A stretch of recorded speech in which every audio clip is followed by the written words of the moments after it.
selanjutnya terdapat 4 grafik, di mana grafik ini saling berhubungan antara investasi, saving, pendapatan nasional, dan tingkat suku bunga.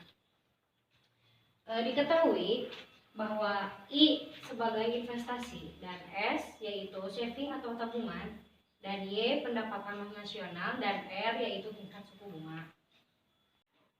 Dari keempat grafik ini terdapat 4 kuadran juga, yaitu yang pertama kuadran 1, fungsi investasi sama dengan fungsi tingkat suku bunga, dan kuadran kedua yaitu fungsi investasi sama dengan fungsi saving atau tabungan, dan yang ketiga kuadran ketiga yaitu fungsi saving atau tabungan sama dengan pendapatan nasional, dan yang terakhir yaitu kuadran keempat fungsi pendapatan nasional sama dengan tingkat suku bunga. Grafik yang pertama di mana kuadran 1 yaitu fungsi investasi sama dengan fungsi tingkat suku bunga, di mana tingkat suku bunga turun dari R0 ke R1, sedangkan investasi naik dari titik A ke titik E. Grafik kedua yaitu kuadran kedua, di mana I sama dengan saving atau tabungan. Fungsi tabungan naik dari titik B ke titik F. Mengapa naik? Karena dipengaruhi oleh fungsi investasi yang juga naik.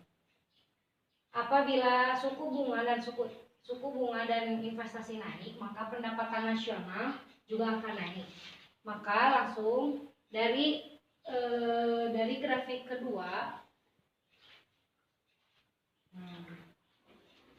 nyambung kepada grafik ketiga. Jadi pendapatan nasional juga di sini naik dari Y0 ke Y1. Kita langsung ke bawah ke grafik keempat, di mana Y sama dengan FR yaitu pendapatan sama dengan tingkat suku bunga. Ketika suku bunga turun dari R0 ke R1, maka pendapatan nasional akan naik dari titik Y0 ke Y1. Jadi kesimpulan yang dapat ditarik dari keempat grafik ini adalah jika tingkat suku bunga turun, maka investasi, saving atau tabungan, dan pendapatan akan naik.